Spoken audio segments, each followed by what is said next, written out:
Welcome back to Chow Time Pods. Your host, Red. I got a video today from Modern Dating Here. Laws are changing about child support, and here's everything that you need to know. Right now it's just in the talks, but what are your thoughts? They're trying to get it required for every single time that a person is asking for child support, a DNA test is done. Doesn't matter if that's a man being charged child support or a woman being charged child support. They are required to take a DNA test to ensure that they are that child's parent. I mean, you can circumvent that also by just doing it at birth when the man signs the birth certificate. That would also work too. Now, how do we feel about that? Because I'm not sure. I see where the states are, because some people have been charged incorrectly. Some people have came back 10 years later and said, hey, this isn't my child, due to a DNA test done 10 years after the fact. So some people, it's like 33% or maybe even more than that. That's a lot of some people. I do see that, and I do see how that could help cover the states behind.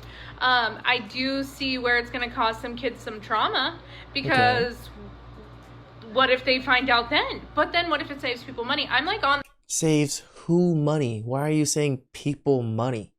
Are you trying to say, oh, women are not going to get money anymore from their child support? Or just like... the fence. I keep going back and forth between like, if I think this is a good thing, if I think it's a bad thing. It's just in the talks right now. It's nothing official. It's just rumor around the law firms in my area. So when I heard it, I was like, man, I gotta go see how everyone else feels about it. What do we think? Should this be on the ballot or not? Should this be required? I know how I feel. How do you feel? I feel like the law firms are gonna lobby against it. DNA seems like common sense to me. Right? You only wouldn't want it if you got secrets. Always. My ex-husband was court-ordered 3 times. After that, they said you're stuck with the payment. It's been 2 years. Should be a requirement. Can you imagine the surprise when the DNA test comes back, and it comes back as neither one is the parent? Yeah, someone effed up on that one. I think it would be a good idea, as it would bring fairness to the whole thing, preventing those who aren't the father from paying child support for someone else's child. Well, we have all seen those cases where guys ended up paying child support for years, for a child they didn't know wasn't theirs. The sad part is that in some cases, they ended up losing their license, or even getting into more serious issues because of that payment, not knowing they shouldn't even be involved in this drama in the first place, as it's not even their child, and this is what hurts the most. I've seen some women in the comments saying they disagree with it, claiming that it would negatively affect many families, and I understand where they are coming from. But we also need to consider the other people involved. First, the guy who doesn't know he's raising someone else's child, and the guy who probably doesn't even know. How does it really negatively affect the family? Let me know on this. Like, where's the reasoning of how it actually negatively affects the family, other than the woman's butt hurt because you don't trust her or whatever it is? Oh, he has a child, and consequently won't be able to spend time with them. This is the other side of it that many don't think about. A child has the right to know who their real father is, and a man who has nothing to do with that child shouldn't be financially responsible for them. That's why this new change would bring a certain level of fairness to everyone involved. One thing that baffles me in this is why men go ahead to do DNA test for you. Like, I don't understand. Why are you guys doing DNA test? What if it was a mistake? What if she does not love him? It's you she loves. What if it was just a one-time thing? Thank you very much, my sister. Thank you very much. This is what I've been telling men. This is what I've been telling my gender. Why are you doing DNA test? Because truly, it could have been a mistake. Listen, I know women. Women are good people. A woman would not just cheat on you. You probably gave her reasons to. Is this man serious? Serious? Maybe you were not there for her. Maybe you were not there. You were probably busy with work, trying to cater for the family. That makes it okay? And, of course, maybe she dated 5 of you, and when she got pregnant, she had to pin it on the most successful guy, which is you, bro. You're the most successful guy. Okay, fine. Maybe others rejected the pregnancy, but, you took responsibility, which means you're a responsible man. You're a responsible man. That is enough consolation. Listen. What? Yes, I'm responsible, but not for that. Listen, the child may not be yours, but at least the child calls you daddy. That should be enough. That should be enough. Plus, if you look well, like close one eye like this, you look very well. Look closely. You go see say the pikin left ear, this side like this, resemble your own.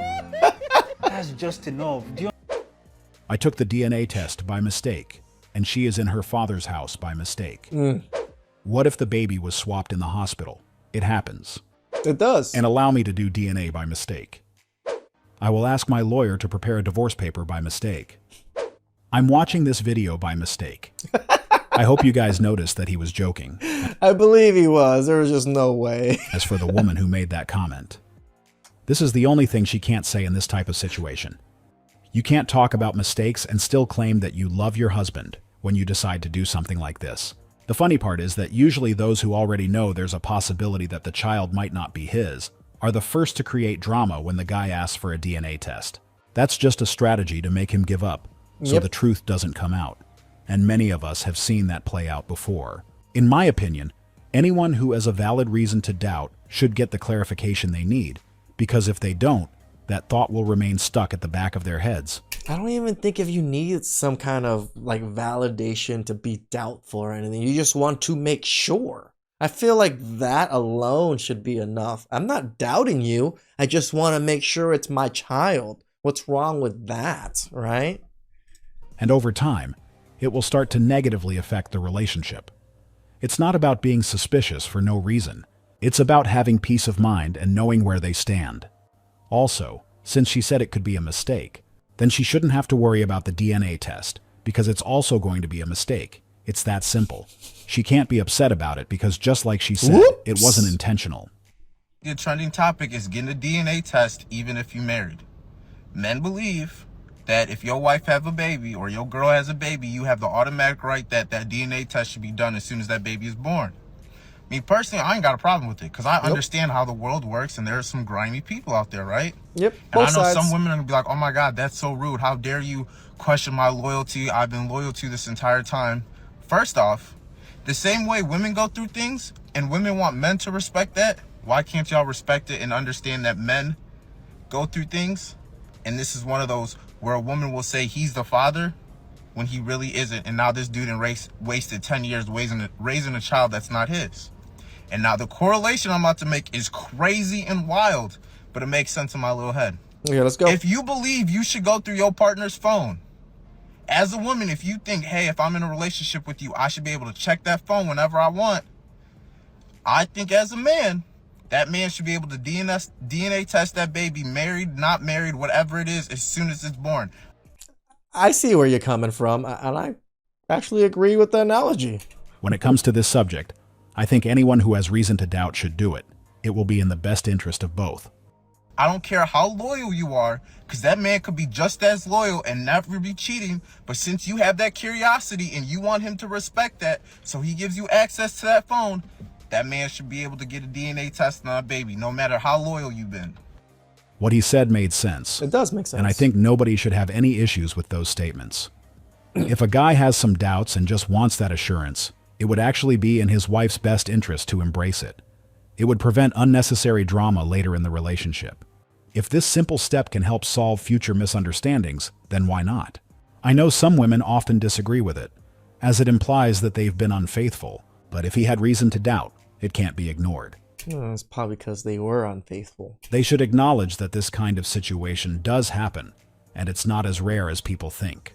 There have been cases where guys unknowingly raised kids that weren't theirs. That's the thing, though. I don't think women want to acknowledge it. They don't want it to happen because then they'll actually see in mass the amount of debauchery that women are in, right? Because it will literally ruin the image of women themselves if this was actually mandatory.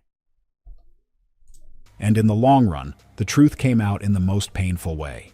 That kind of discovery could have been avoided if things were clarified earlier. My point is if she makes the decision to leave, she should pay for it. If you want to leave, that's totally fine, but you should pay to raise your kid. Is it not his child as well?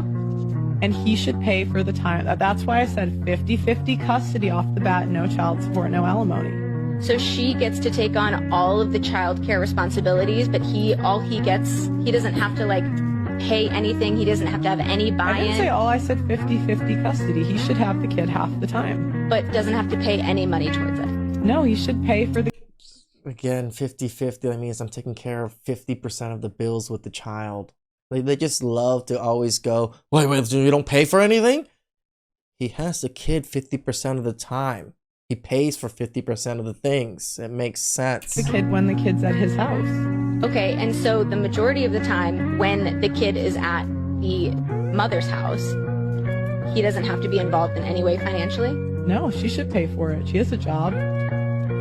Why should he have to pay for a kid? He should support it. What if she chose to have the kid and she chooses divorce? Why should she not have to pay for her own decision? That's the thing. See, there it is. You want all the freedom to do whatever you want, but you don't want to have to pay for it.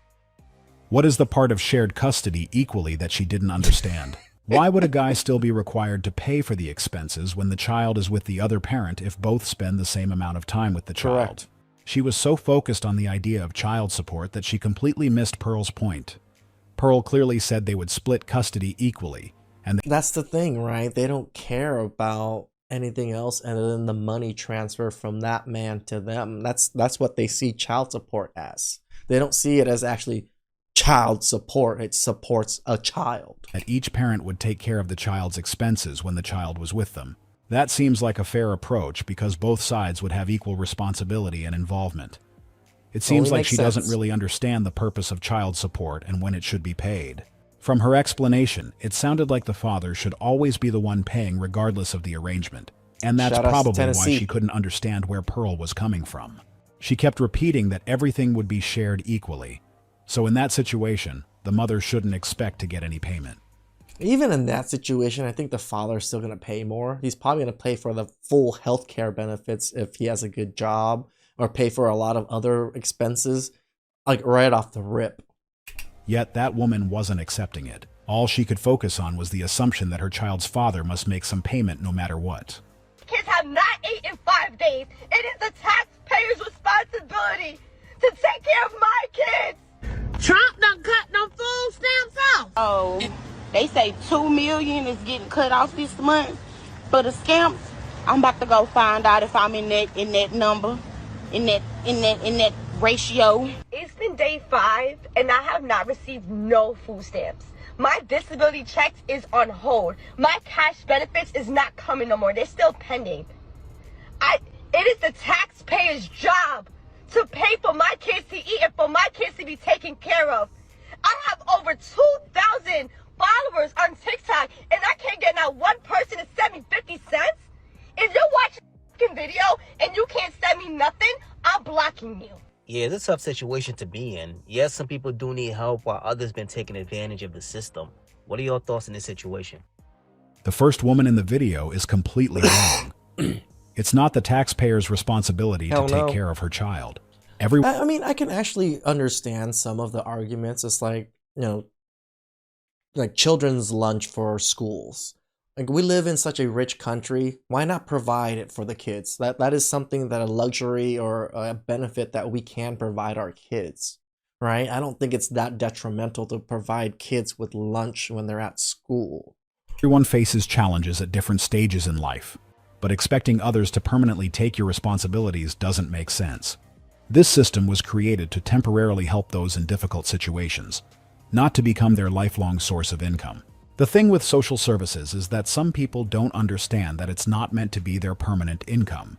Somewhere along the line, it turned into something many now feel entitled to. Yep. Instead of seeing it as a helping hand, some see it as a guarantee. And that's where the problem starts. Those taxpayers also have their own bills to pay, and they are working hard for their money. So she should also do the same. I remember when it was like almost a shameful thing to be on government assistance. My family saw it as a shameful thing. Like, oh, the country provided us with all of these benefits and ways to make money. We shouldn't rely on them. That's how my family kind of saw a lot of it.